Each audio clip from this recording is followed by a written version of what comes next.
We don't hear much about St. Joseph. He's mentioned briefly in the birth and childhood narratives of Matthew and Luke, and then he's got 2 verses in John and not at all in Mark. It's assumed that Joseph died sometime before Jesus began his public ministry because he's not mentioned at all after a certain point. And so because the text has very little to offer, artists and writers and poets have taken some creative license to fill in the gaps about Joseph's life. But what we have in the way of the text, while little, is enlightening. We know that when Mary announces her pregnancy, Joseph had planned to dismiss her. They weren't married. He knew the child was not his, but he did not want to cause a spectacle. I'm sure St. Anna and St. Joachim were respectable people, and Joseph was himself a respectable man. It's not until he's visited by the angel that Joseph changes his mind. And here's the thing about that. Joseph undoubtedly loved Mary. And if he believed that she had been with another man, what must other people have thought? If Joseph, who we're told was an uncharacteristically just and righteous man, believed that his fiancée had been with another, what must the average person have thought? My absolute favorite depiction of St. Joseph outside of the biblical text comes from W.H. Auden. In his Christmas oratorio, he has a poem called The Temptation of St. Joseph.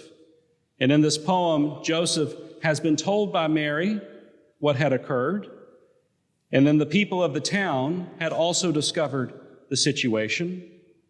And Joseph begins to believe that everyone and everything is mocking him.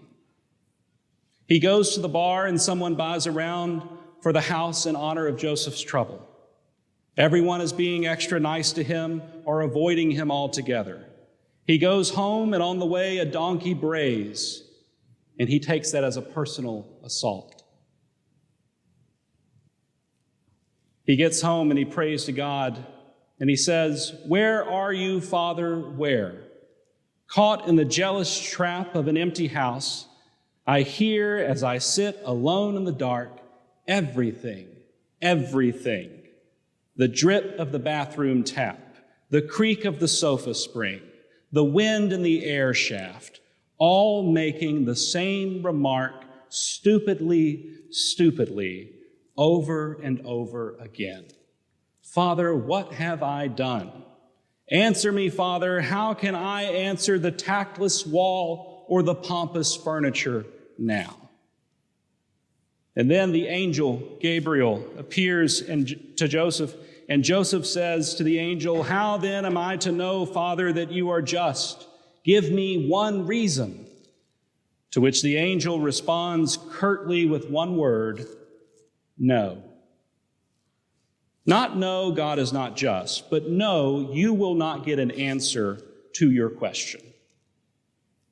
Just imagine the anguish that this man must have felt, the doubt that surely crept around his mind that even an angelic visit could not assuage. I mean, the angel comes and goes, but Joseph is left to deal with the people. He can tell them that he believes Mary. He can tell them that he too received a visit from the angel, but they won't believe him. He'll endure pitiable looks from his neighbors for the rest of his life. And because he dies before Jesus begins his ministry, he will not see the water turn to wine. He won't see his son feed the 5,000. He won't be there with Mary when he dies. And he won't be there with her when he rises from the grave. Joseph won't see what it was all for. He won't see the fruit of his labor, even if not the fruit of his loins. But he nonetheless is called to the work and ministry of fatherhood. And even though he won't see it with his eyes on earth, he does his work, his ministry, faithfully and fully. And that's a lesson we can all take to heart. We don't know the effect of the things we do today on tomorrow. We know only the call. We know that the question of hope produces only the answer of faith until hope is fulfilled. And it is exceedingly rare to see our hopes fulfilled within our own lifetimes. As Auden says, to choose what is difficult all one's days as if it were easy, that is faith. Now, Auden also takes us a bit further in his reflection on Joseph's mental situation in the midst of all of this. He connects the events of Mary's pregnancy with the story of Adam and Eve.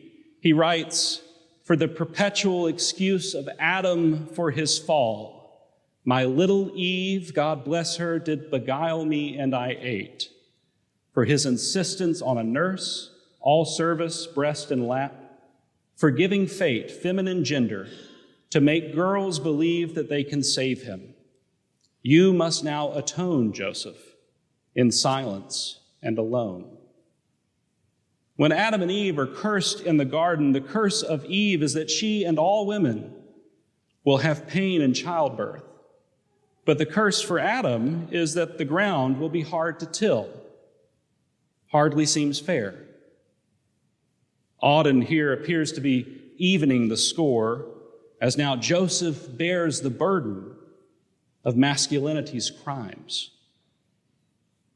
And I love this for many reasons, but in particular, because it takes something that in modern times has become an unfashionable belief, the virgin birth, which some feminist critiques have rightly argued that the emphasis on Mary's purity has been damaging to women and girls.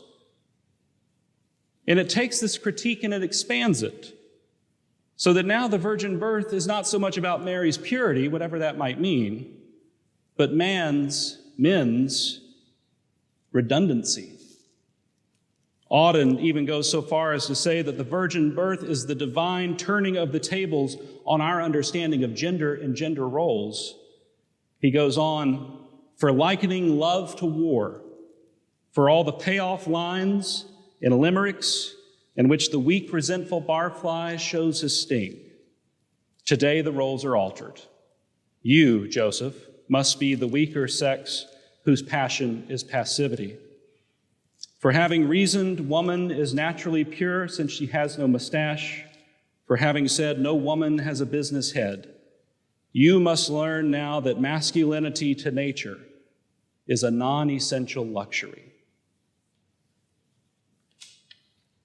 The implications of the incarnation are so great, so numerous, that any number of sermons can and have been written. Any number of books can and have been written.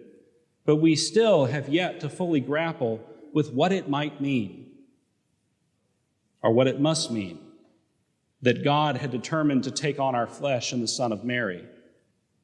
But so little ink has been spilled for St. Joseph, who undoubtedly played a large role in the life of Christ. It's like the old joke about the dad who teaches his son to play football. He teaches him how to block, how to pass, how to run, day in and day out for years, takes him to his little league games, takes him to his varsity games, talks with the recruiters, buys the pads, the helmet, the cleats. The son becomes a professional player. His team goes to the championship. He gets MVP of the game. The cameras come up to him and ask him on national television, "Do you have anything you want to say?" And he says, "Hi, Mom."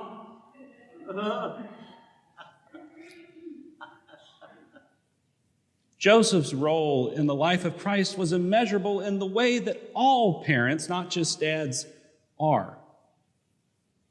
But we don't think of Joseph's sacrifice, his humility, his love, to raise a son who was not his and yet could not be another's.